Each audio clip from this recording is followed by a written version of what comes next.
Bonjour Sophie, donc vous venez de sortir votre premier livre.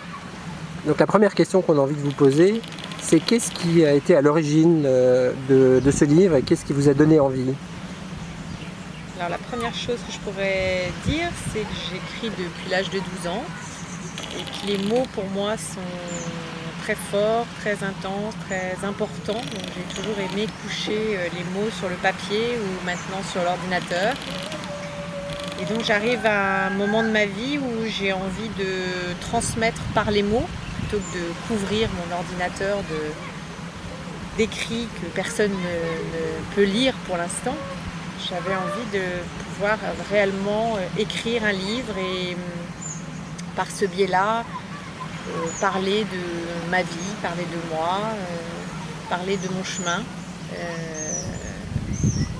et oser le publier. Alors un livre, c'est d'abord un titre et puis une couverture. Donc est-ce que vous pouvez nous parler un petit peu du titre et puis de la photo qui a été choisie? Alors le titre, Voyage au cœur du lien, pourquoi voyage? Alors voyage parce que je voyage depuis jeune et que j'ai toujours aimé prendre mon sac à dos et partir à des destinations un petit peu à l'improviste, au bout du monde, toute seule, à l'aventure. Donc c'est déjà ce mot voyage qui me parle beaucoup. Et puis voyage aussi, toute forme de voyage. C'est-à-dire que le voyage, c'est l'aventure, mais c'est la curiosité, c'est l'ouverture, c'est l'envie de découvrir, c'est l'envie d'aller plus loin. Et donc là, ce voyage peut explorer toutes ces facettes-là. Et également au niveau du reste du titre, puisque c'est voyage au cœur du lien, il y a toutes formes de liens qui peuvent se façonner dans la vie, et donc des liens très forts qui peuvent être à distance ou aujourd'hui avec le monde actuel des liens virtuels aussi, et toutes formes de liens qui pour moi sont très très importants dans ma vie. Et depuis le départ, depuis toute petite, j'ai eu besoin de ces liens et j'en ai toujours besoin aujourd'hui de créer du lien. Et donc voyage au cœur du lien, c'est un voyage intérieur au fond de soi pour explorer tous les liens possibles que l'on peut avoir avec les gens, toute personne que l'on peut rencontrer.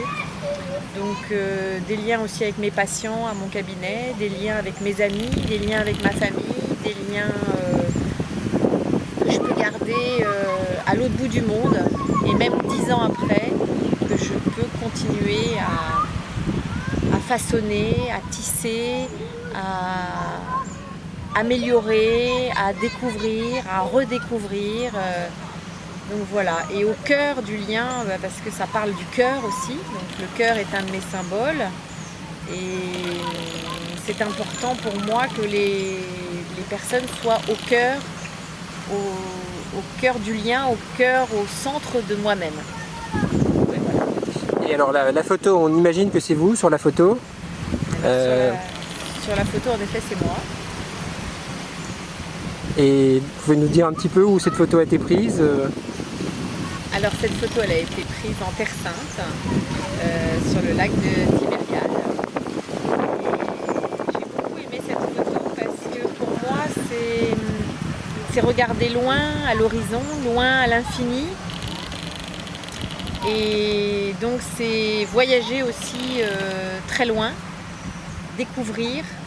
Et en même temps, ça parle de solitude, parce que dans ma vie, j'ai traversé beaucoup de périodes de solitude. Pas forcément de solitude où je peux être entourée, comme en Inde, où je pouvais être entourée de millions de personnes, mais me sentir seule au fond de moi-même. Et donc là, cette photo de moi sur ce rocher, ça peut représenter cette Sophie sur le rocher, isolée, et en même temps connectée au fond d'elle-même.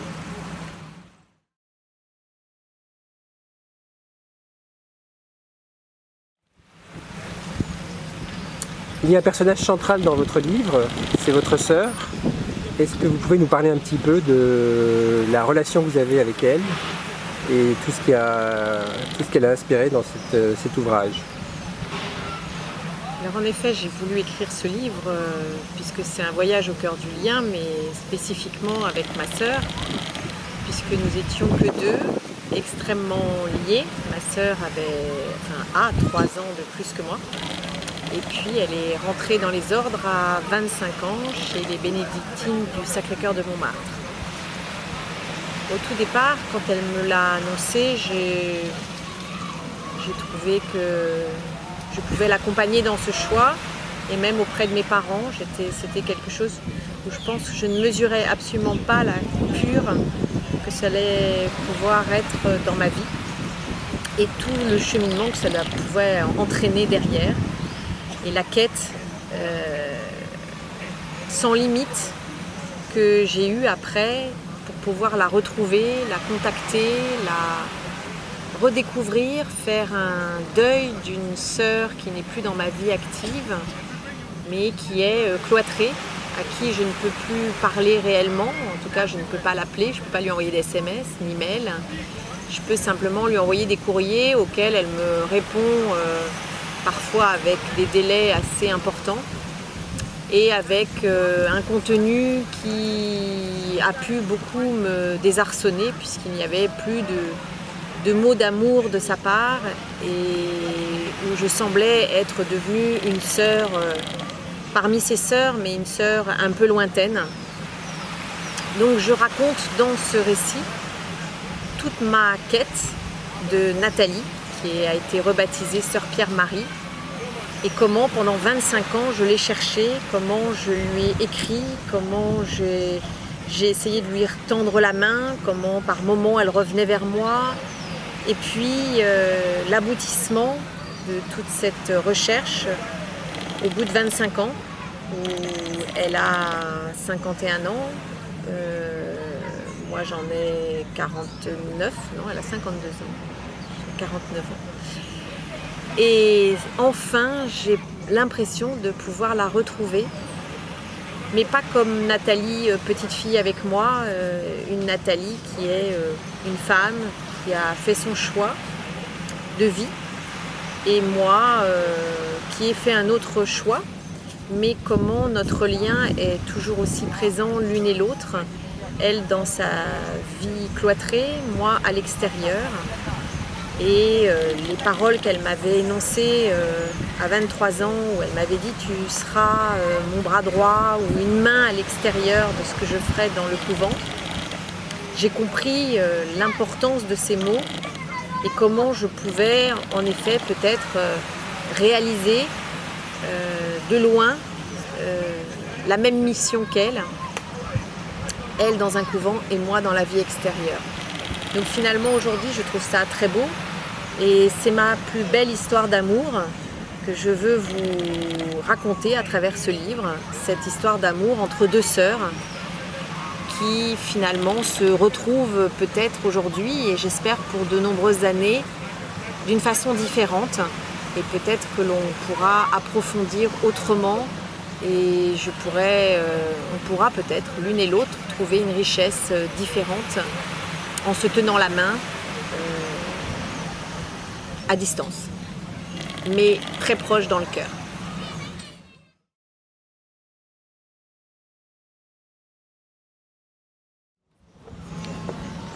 Ce livre, c'est aussi l'histoire d'une collaboration avec votre fils, Damien.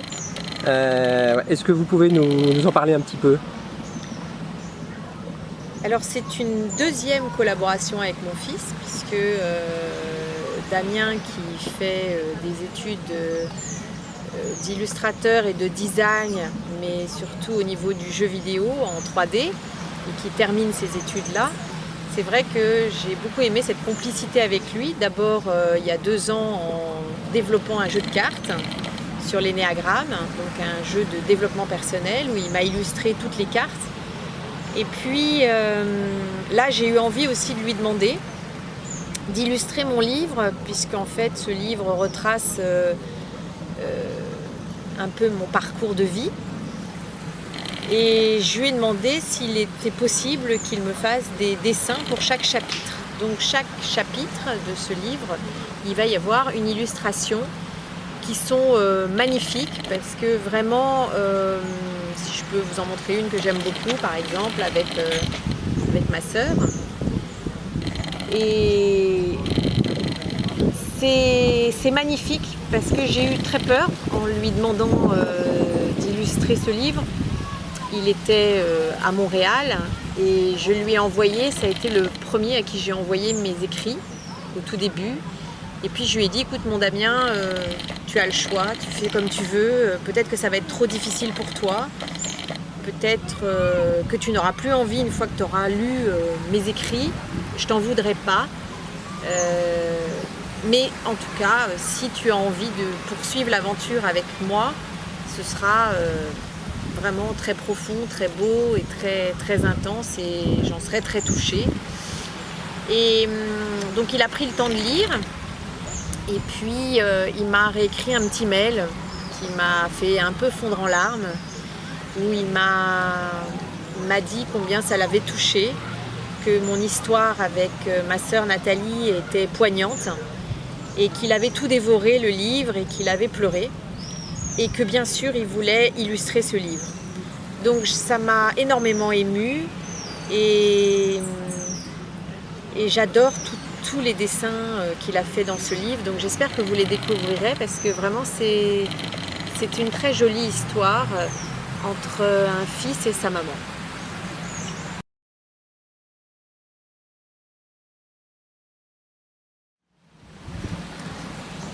Alors, une question sur la période d'accouchement de ce livre.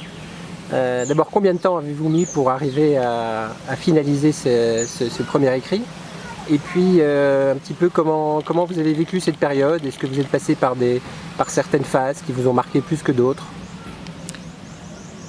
Alors, j'ai pas mis tellement de temps à écrire ce livre parce que je pense que j'avais déjà écrit beaucoup de paragraphes dans mon ordinateur depuis longtemps.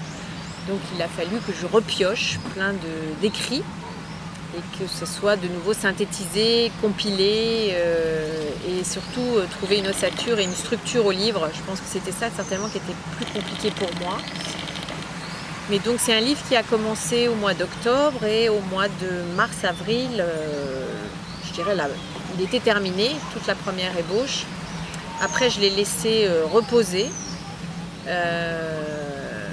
pendant plusieurs mois, le temps de trouver un éditeur. Et puis quand j'ai signé avec un éditeur début août, là je m'y suis replongée complètement. Donc j'ai pas mal réécrit, j'ai amélioré, j'ai synthétisé, j'ai enlevé, j'ai rajouté, voilà. Et puis après, ce qui a été plus compliqué pour moi, c'est au mois de septembre où il s'est passé pas mal d'éléments, de nouvelles choses dans ma vie qui ont influencé sur ce livre. C'était assez compliqué parce que c'était au moment où j'en étais à revoir des BAT avec l'éditeur. Et à chaque fois que je reprenais un BAT, j'avais envie de rechanger plein de choses parce que je vivais des expériences qui étaient complètement liées avec cette histoire et avec ma sœur. Et du coup qui m'ont beaucoup perturbée pour terminer réellement le livre et j'ai changé plusieurs fois l'épilogue. Donc je pense que ça a été quand même un accouchement, mais presque plus à la fin que pendant les premiers mois. Donc ça a été un accouchement plus à partir du mois d'août quand j'ai revisité ce livre et que je l'ai retravaillé.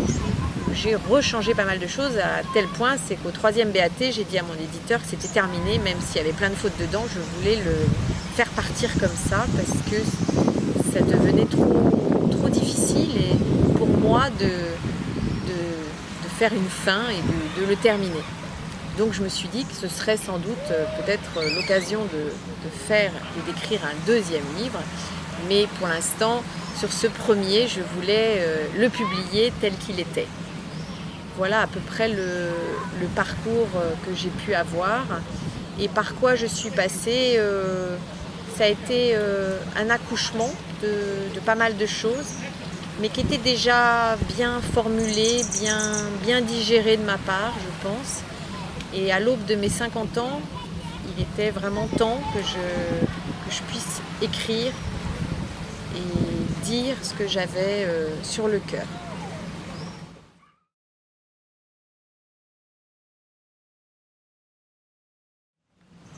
pour donner envie aux lecteurs de découvrir votre ouvrage, est-ce que vous pourriez nous donner 3 mots, 3 indices qui reflètent un petit peu ce que vous écrivez? Alors le premier mot que j'aurais envie de donner, ce serait vérité. Vérité, c'est pour moi, c'est être en vérité. Donc dire les choses avec authenticité et parler de moi, mais sans avoir peur d'exprimer ce qui s'est passé dans ma vie, ou toutes les choses où je pourrais appréhender que les gens les découvrent, et bien que je puisse le dire en vérité pour transmettre et que cela puisse être une richesse pour d'autres personnes. Ça, ce serait le premier mot. Le deuxième mot qui me vient, ce serait chemin. Parce que je pense que depuis toute jeune, j'ai eu envie de cheminer. Et j'ai pris un peu mon bâton de pèlerin et j'ai cherché, beaucoup cherché, dès l'âge de 17-18 ans, à partir d'abord en Colombie-Équateur, et puis après donc en Inde à 20 ans où je suis partie une petite année toute seule, et j'avais envie de cheminer. Donc cheminer, c'est pour ça qu'aussi dans ce livre je parle de ma symbolique, entre autres les tongs, pour avancer. Et donc le chemin, toutes sortes de chemins et prendre son chemin. C'est à nous de le choisir. Et on a peut-être à la naissance un disque dur, mais après c'est nous qui décidons de prendre telle ou telle direction et de voir quel est le meilleur chemin pour nous-mêmes. Ce serait le deuxième mot. Et le troisième mot, qui ne va pas être un mot mais qui va être un verbe, qui est oser, que j'ai décliné de plusieurs manières, puisque j'ai un blog qui s'appelle Oser colorer sa vie. J'ai monté une association qui s'appelle Oser c'est vivre. Et le oser a toujours été dans ma vie en permanence depuis petite aussi, puisque j'étais extrêmement culottée a priori et intrépide. Et j'avais toujours envie d'explorer des nouvelles choses et en n'ayant pas peur de le faire. Ce qui m'a valu évidemment des expériences parfois un peu compliquées, mais je ne peux pas dire que je n'ai pas essayé d'oser dans ma vie, et c'est certainement ce que j'essaye de transmettre ou de traduire également dans ce livre. Voilà à peu près, si on peut résumer un livre à 3 mots.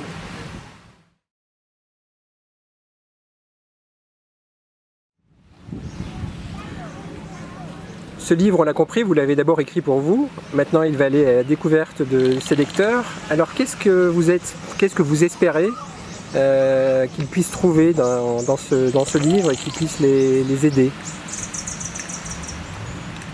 Alors ça, c'est une très bonne question, parce que c'est vrai que quand j'ai reçu le premier livre, je l'ai eu en main à mon bureau.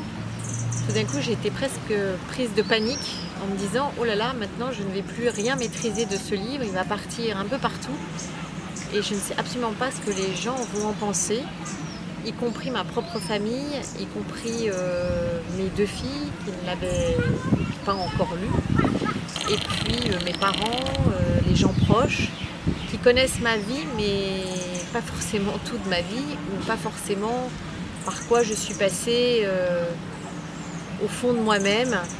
Et là, je délivre tout, je me dépouille totalement. Et même si pour moi, c'est quelque chose qui n'est pas très compliqué finalement à faire, l'écrire et le publier, ça, c'est quelque chose d'autre. Alors, je me suis posé beaucoup de questions parce que, étant thérapeute, je me suis vraiment demandé si c'était judicieux, même par rapport à mes patients. Il y a peu de thérapeutes qui sont dans le dévoilement, même si je suis gestaltiste. Donc la gestalt est dans l'expression et dans quand même le dépouillement et le dévoilement avec le patient. Mais là, c'est quand même, je me suis dit que les patients qui allaient me lire, ils allaient quand même découvrir une Sophie, et puis l'autre partie de Sophie, la petite Sophinette, qu'a priori je n'aurais absolument pas voulu partager avec eux à la base, ou en tout cas sans qu'ils me le demandent. Et puis je me suis dit que finalement ça pouvait désacraliser aussi un petit peu la thérapeute, puisque la plupart du temps on peut me dire ah mais vous Sophie, mais il ne peut pas vous arriver des choses pareilles. Je me suis dit mais si, enfin, je leur explique que je suis une femme comme une autre, que je me prends les pieds dans le tapis comme une autre, et que j'étais toute petite et puis que j'ai commencé à grandir, à vouloir m'améliorer, me dépoussiérer. Ce que je dis, c'est souvent enlever la vase dans le coquillage. Et j'ai encore du chemin, beaucoup de chemin à faire. Mais j'avais envie de le montrer, que les gens puissent découvrir qu'eux aussi ils peuvent cheminer et qu'ils peuvent partir de quelque chose de difficile et puis grandir, avancer, et que ça peut arriver à tout le monde. Voilà, donc j'avais vraiment envie de pouvoir transmettre ce beau message qu'il y a toujours espoir, qu'il y a toujours dans un tunnel, il y a une entrée et une sortie, et qu'on peut sortir, et il y a toujours une lumière, il y a toujours quelque chose au fond, il y a toujours de l'espoir, il y a toujours de la vie, il y a toujours du plaisir, il y a toujours de l'envie, du désir, et je crois que pour tout cela, il faut oser. Donc juste oser être soi, oser aimer, oser donner, oser s'enrichir, oser être transparent et oser dire. Merci beaucoup Sophie, et puis bonne chance à vous et à votre livre. Merci.